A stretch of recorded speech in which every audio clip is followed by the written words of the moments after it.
चार दीवारी के अंदर करते थे, फिर हम बाहर भी निकलते थे, सड़कों पर डंडे भी पड़ते थे, मारें भी पड़ती थी। हमने काफ़ी जमहूरियत देखी इसमें। अब जो आपको माहौल मिला है ये बहुत बेहतर है। अब अगर इस माहौल से आप फ़ायदा नहीं उठा सकते, जिसमें हर एक की तस्वीर लाइव चल रही होती है टीवी के ऊपर, सारी पाबंदियों के बावजूद आपकी खबरें चलती हैं। हमारी तो खबर छपती नहीं थी पापा।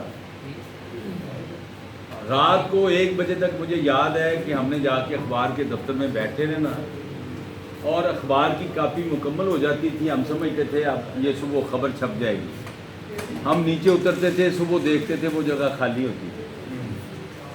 अब ऐसी सूरत नहीं है, आपकी खबरें भी छपती हैं और आपका जो आप खुद वीडियोज़ बनाते हैं वो भी चलती हैं, आप जो खुद मैसेज देते हैं वो भी चलते हैं।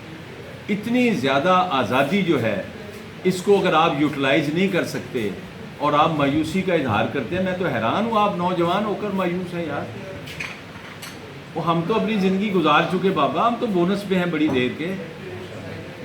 लेकिन मैं भी बैठा हूँ, भाई साहब अपने घर बैठे हैं, वो भी मौजूद हैं आपके साथ। इसलिए आपको ये फैसला करना है कि हर एक जो साथी यहाँ आया है वो कम से कम अपने साथ 10 साथियों को लेके आएगा और एक ही एजेंडा होता है जिस पर आप काम करते हैं।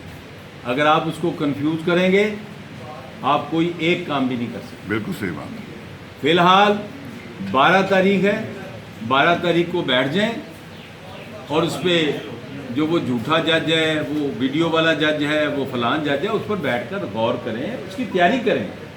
ऐसे नहीं है कि सुबह लिख के करारदाद आप दे दें और कहें कि जी हमने करारदाद दे दी, ये नहीं होता।